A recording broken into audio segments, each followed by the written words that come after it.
Paz do Senhor, classe, como vocês estão? Espero que, apesar desse afastamento social, vocês estejam aproveitando o tempo de vocês para crescer em graça e sabedoria. Estamos hoje com a primeira lição do segundo trimestre de 2020. O assunto da nossa lição vai tratar sobre os dons espirituais e o fruto do Espírito Santo. A nossa primeira lição trata da manifestação do Espírito na igreja. Nós vamos ver de que forma o Espírito Santo ele atua na vida do crente para que a igreja cresça e cumpra o propósito do Senhor. Mas antes disso, eu gostaria de convidar você para pausar esse vídeo e fazer uma oração pedindo ao Senhor para que Ele abra o seu entendimento e te dê sabedoria, porque o Espírito Santo é o nosso melhor professor, certo? Depois que você fizer a sua oração, de posse da sua Bíblia e da sua revista, acompanhe comigo. Aqui no nosso índice está mostrando todos os assuntos que vocês vão ver neste trimestre.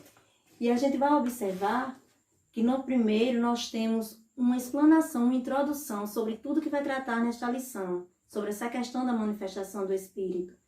Da segunda lição até a 10ª, vocês vão ver os 9 dons espirituais para a igreja. Que tesouros o Senhor tem preparado para nós e que cada crente deve se esforçar para receber da parte do Senhor. Não para que possamos aparecer ou para nos acharmos superiores, não. Para que o Senhor se utilize das nossas vidas e manifeste o seu propósito aqui na terra, através de cada um de nós. A lição 11, a lição 12 e a lição 13 trata do fruto do Espírito, que são coisas diferentes. São, vamos dizer assim, características que todo salvo ele deve produzir em sua vida. Até porque, para que recebamos os frutos do Espírito, nós devemos estar abundantes e abundando, né, dos frutos. Então, vejam bem, nós vamos iniciar a primeira lição que trata da manifestação do Espírito na igreja. Eu gostaria de destacar com vocês essa parte aqui, ó. Quero que vocês fiz bem direitinho, né? Esse devocional. O que é o devocional? É aquele momento diário que você tem para realizar o seu momento de adoração. É algo bem pessoal que você tem que fazer todos os dias na sua casa, independente desse afastamento social ou não. Mesmo quando nós voltarmos e estivermos na igreja, adorando ao Senhor, correndo tudo com tranquilidade, você não pode menosprezar esse tempo. Tire um tempo para ler a palavra de Deus, para orar, para louvar o Senhor, para meditar. E o Senhor ele vai te recompensar com conhecimento, com graça e com comunhão com Ele e com seu Filho. Então, a nossa lição, ela encontra-se em 1 Coríntios, o capítulo 12, do versículo 4 ao versículo 7 e em seguida o versículo 12. Eu não vou ler, mas você pode pausar e fazer essa leitura com tranquilidade, com muita calma em sua casa, para que você possa entender um pouquinho melhor. O texto áureo diz assim: "E eu lhes mandarei o que o meu Pai prometeu, mas esperem aqui em Jerusalém, até que o poder de cima venha sobre vocês."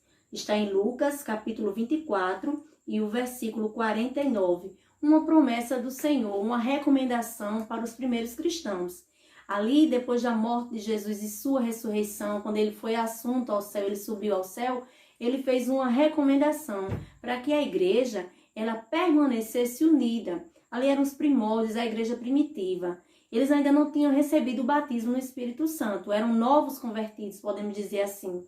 E o Senhor disse: olha, fiquem em Jerusalém, sempre buscando, sempre em oração, porque do alto eu vou responder com o batismo. E esta promessa ela não está somente no Novo Testamento.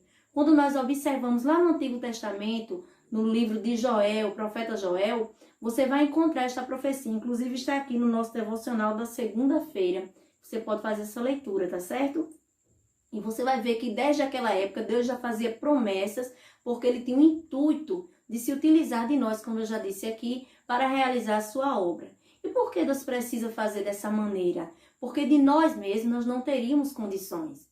Imagine, naquela época, o período de perseguição que a igreja sofreu, Roma todo o tempo ali, tomando os apóstolos, os discípulos, perseguindo, lançando aos leões. E até hoje essa semente continua. Estamos aqui porque somos fruto da pregação, primeiramente, daqueles que nos antecederam, não é? O sacrifício que Jesus realizou, que foi o maior testemunho, e a mensagem que foi pregada até chegar aos nossos dias.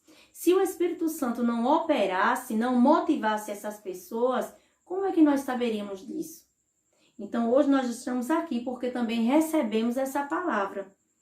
Gostaria que você analisasse comigo o primeiro ponto da nossa lição. Ele trata, olha, do Espírito manifesta o poder de Deus. Como o Espírito manifesta o poder de Deus? Quando nós começamos a meditar na palavra do Senhor, nós encontramos no capítulo que estamos estudando, capítulo 12 de Coríntios, ele listando, o apóstolo Paulo, ele listava ali os dons espirituais, que são 9, como eu disse a vocês. E vocês podem olhar no índice da lição 2 até a lição 10 e você vai ver a listagem destes dons, bem explicadinho, para que vocês não tenham dúvida, tá certo? Deu dons espirituais, cada um desses dons tem uma função específica na igreja, é para a edificação. Nós vemos abundantemente o dom de línguas, o batismo com o Espírito Santo. E aqueles que ainda não foram batizados devem buscar. Até porque a palavra de Deus ela nos mostra que essa promessa também é para os nossos dias. Não ficou restrito somente aos primeiros cristãos, certo? Ela cumpre-se ainda hoje. E eu acredito que todos nós devemos conservar dentro de nós essa chama. Se você ainda não é batizado, procure colocar a sua vida em retidão diante do Senhor, buscar conhecer mais do Senhor e, acima de tudo, se colocar à disposição dele, porque só assim ele vai se utilizar de nós e nós receberemos essa graça. Não devemos buscar o batismo somente para, vamos dizer assim, num linguajar bem próximo do que vocês estão acostumados a ouvir e entendem muito bem, vocês como pré-adolescentes, ostentar. Então, o batismo não é para ostentar.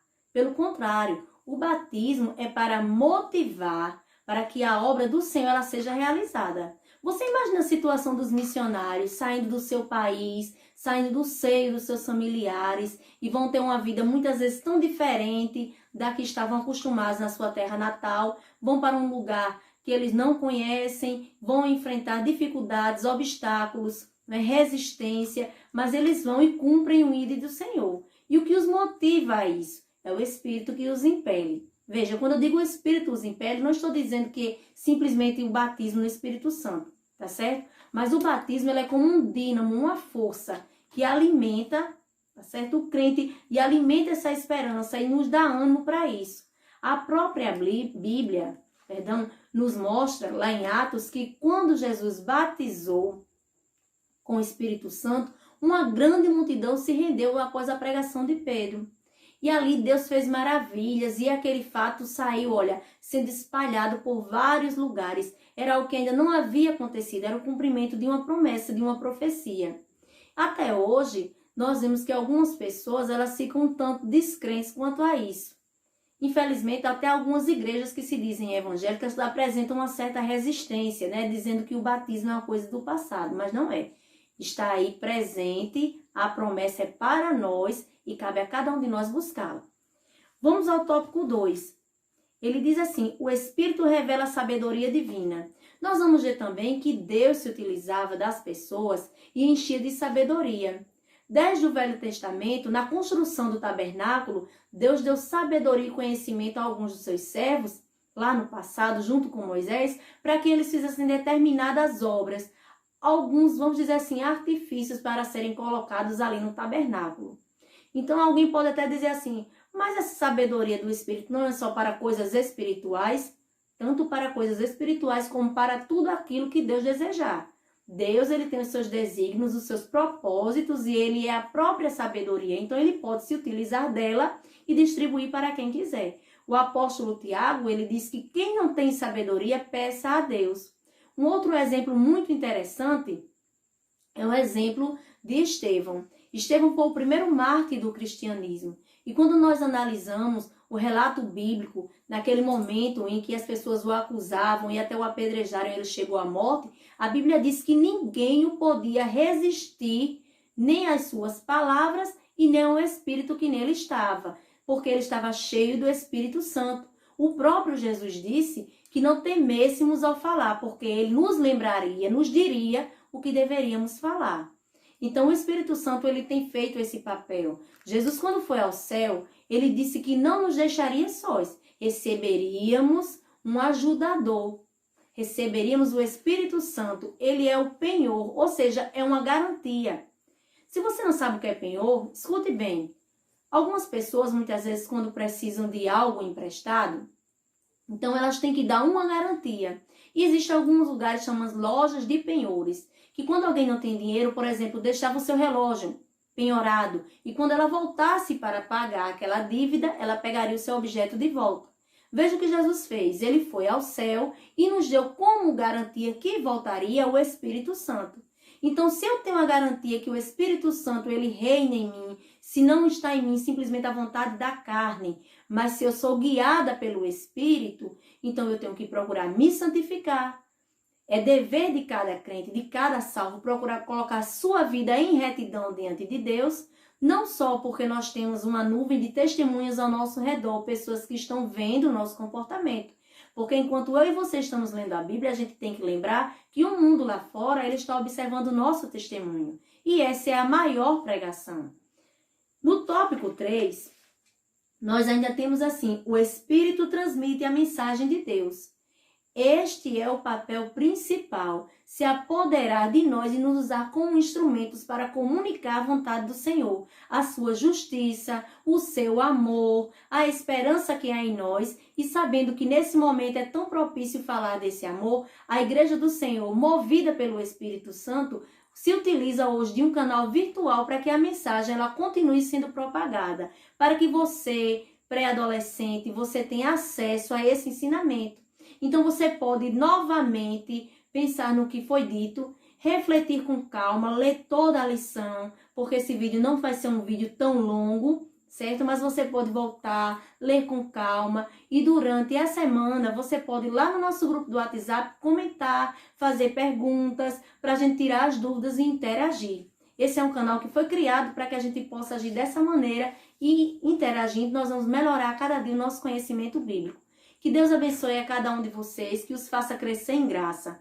Eu espero que as palavras que foram ditas aqui, elas vão de encontro à necessidade de vocês, que possa clarear o entendimento. E qualquer dúvida, pergunte ao Espírito Santo, porque ele é o melhor professor.